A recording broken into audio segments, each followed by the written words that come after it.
Hey guys, welcome to study in deep. So इस video के अंदर हम प्लानिंग के बारे में पढ़ेंगे। बेसिकली प्लानिंग एक ऐसा प्रोसेस होता है जिसके अंदर आप गोल्स को सेट करते हो, आप डिसीजंस को लेते हो। जो कंपनीज होती है वो अपने टास्क को ऑर्गेनाइज करती हैं ताकि जो कंपनीज है वो अपने गोल्स को, अपने ऑब्जेक्टिव्स को इफिशिएंटली तरीके से अचीव कर सकें। अब प्लानिंग के अंदर हम बेसिकली क्या करते हैं, आगे के बारे में सोचते हैं, हमेशा थिंकिंग अहेड करते हैं, यानी कि आगे के बारे में सोचते हैं। प्लानिंग के अंदर हम डिसीजंस को बनाते हैं, ठीक है, एंड अपने टास्क को इस तरीके से ऑर्गेनाइज करते हैं ताकि जो भी हमारे आउटकम्स हैं वो हमारे डिजायर्ड आउटकम्स बने, यानी कि जो चीज़ हम अचीव करना चाहते हैं वो चीज़ हम अचीव कर लें। इसीलिए हम प्लानिंग को करते हैं। अब प्लानिंग की कुछ कैरेक्टरिस्टिक्स होते हैं, इनके बारे में पढ़ेंगे one by one. First characteristics है हमारे पास गोल ओरिएंटेड। प्लानिंग हमेशा से सेटिंग करता है, किस चीज़ को सेट करते हैं, गोल्स को सेट करते हैं, मेजरेबल गोल्स को सेट करते हैं, जिन गोल्स को हम मेजर कर सकते हैं उन गोल्स को सेट करते हैं। प्लानिंग हमें एक डायरेक्शन प्रोवाइड करता है ताकि हम उस डायरेक्शन को फॉलो करते हुए अपने गोल्स को एक्शन में कन्वर्ट कर सकें एंड उसे अचीव कर सकें। सेकेंड, फॉरवर्ड थिंकिंग, यानी कि प्लानिंग हमेशा से किस चीज़ पर फोकस करता है, फ्यूचर पे फोकस करता है, थिंकिंग अहेड पे फोकस करता है। प्लानिंग कहते हैं कि आप क्या करो, हमेशा से फ्यूचर के बारे में फोकस करो। एंड इसके अंदर अगर आप फ्यूचर के बारे में फोकस करते हो तो आपको पता है कि आपके क्या क्या चैलेंजेस होंगे, तो आप उसके लिए वेल प्रिपेयर्ड रहोगे, आप सारी अपॉर्चुनिटीज़ को ग्रैब कर पाओगे एंड अगर कोई भी चेंजेस हैं तो वो भी आप इजीली कर पाओगे।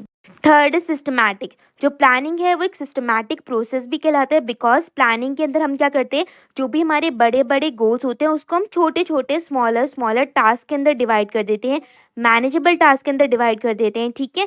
एंड उसके बाद हम एक स्टेप बाय स्टेप अप्रोच बनाते हैं कि धीरे धीरे करके हम सीढ़ियों को चढ़ते हैं एंड अपने जो ओवरऑल जो मेन गोल होता है उसको अचीव करते हैं धीरे धीरे कर कर।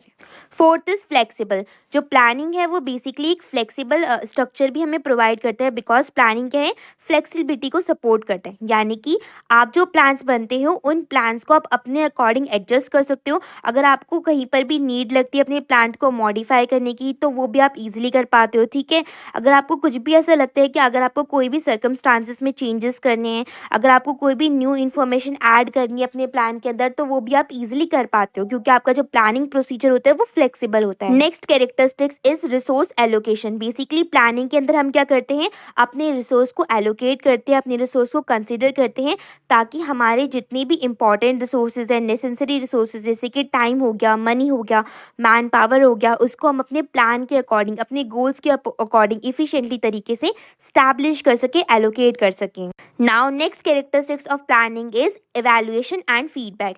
प्लानिंग के अंदर हम क्या करते हैं, रेगुलर बेस पर अपने प्रोग्रेस को इवैल्यूएट करते हैं, अपने गोल्स को इवैल्यूएट करते हैं, उसको समझते हैं एंड उसी के बिहाफ पर हम फीडबैक को लेते हैं एंड फीडबैक के बिहाफ पर हम कंक्लूजन निकालते हैं, उसके बिहाफ पे हम डिसाइड करते हैं कि हमें फर्दर क्या क्या एडजस्टमेंट करनी है अपने प्लान्स के अंदर ताकि हम अपने गोल्स को इफिशिएंटली तरीके से अचीव कर सकें।